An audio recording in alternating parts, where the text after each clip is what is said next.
Баршаңызға қайырлы күн, құрметті мен оқырмандарым. Бүгін сіздермен ең сәтті шығатын бауырсақтың рецептімен бөлісетін боламын. Бұл бауырсақтың және бір ерекшелігі кунжут қосып дайындалынады. Кунжутсыз-ақ та дайындай берсеңіздер болады. Өте дәмді, әрі жұмсақ болып шығады. Міндетті түрде дәл менің рецептім бойынша дайындап көріңіздер. Ұнаса лайк басып, арнама тіркеліп кетуді ұмытпаңыздар. Ендеше бауырсақтарымыз дайындап бастайық. Ең әуелі ашытқы дайындаймыз. Жылы суға құрғақ ашытқымызды саламыз. Жақсылап қасықпен араластырамыз да қантымызды қосып, барлығын жақсылап араластырып, ыдысымыздың бетін жауып, шамамен 10 минутқа ашытқымыз көтерілгенше қойып қоямыз. Барлық керек заттардың мөлшерін видеоның астындағы описаниеге жазып қоятын боламын. Менде шамамен 10 минуттай уақыт өтті. Менің ашытқым осылай көтерілді. Енді жылы сүтке осы ашытқымызды қосамыз. Яғни жаңа суымыз да, сүтіміз де жылы болу керек, ыстық болмау керек, және жылы ерітілген сары май қосамыз. Барлығын жақсылап араластырамыз.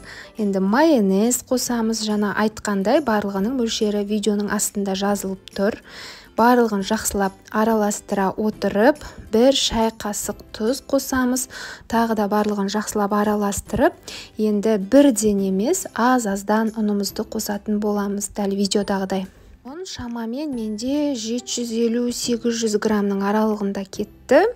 Мен описаниеге солай жазып қоямын. Плюс-минус 750 грамнан көп, немесе 800 грамнан сәл көп кетуі де мүмкін сізде.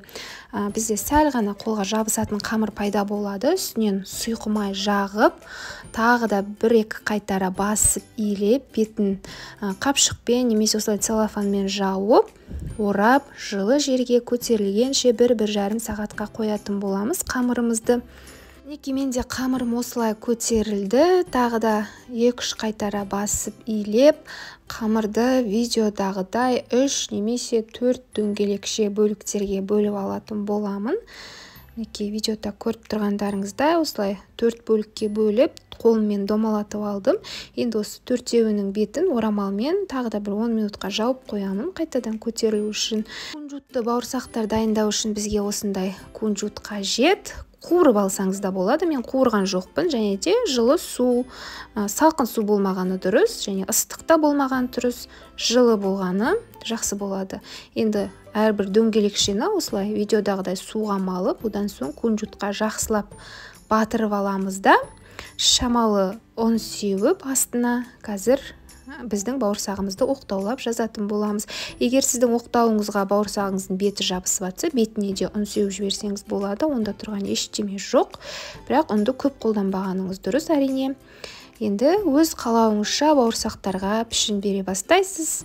4 бұрышты немесе кез келген осындай ыдыспен дөңгелек пішін берсеңіз болады. Әрбір дайын болған бауырсақтардың да бетін жауып қойғаныңыз дұрыс болады. Пісіргенше ол одан сайын көтерілетін болады. Мінекей қамырымызды дөңгелектеп алып, жылы суға матырамыз, және де жаңағы кунжутымызға бір малып аламыз, жақсылап. Содан соң астына азғантай ұн сеуіп жеріп, осылай қамырымызды жазатын боламыз оқтаулап. Егер үсті жабысып жатса, үстіне де аз-аздан ұн сеуіп жіберсеңіз болады.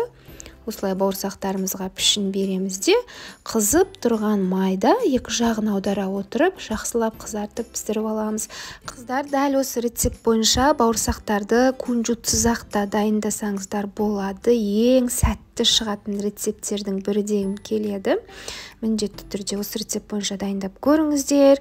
Және қыздар, егер де видео ұнап жатса, қазақша контентті қолдап, арнама тіркеліп кетуді ұмытпаңыздар. Сонда арнама шыққан жаңа видеоларды бірінші болып көріп отыратын боласыздар.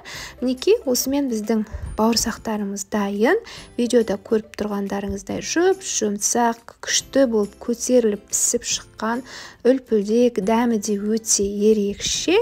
Ендеше бізге ас болсын, сіздерге міндетті түрде жасап көріңіздер дегім келеді.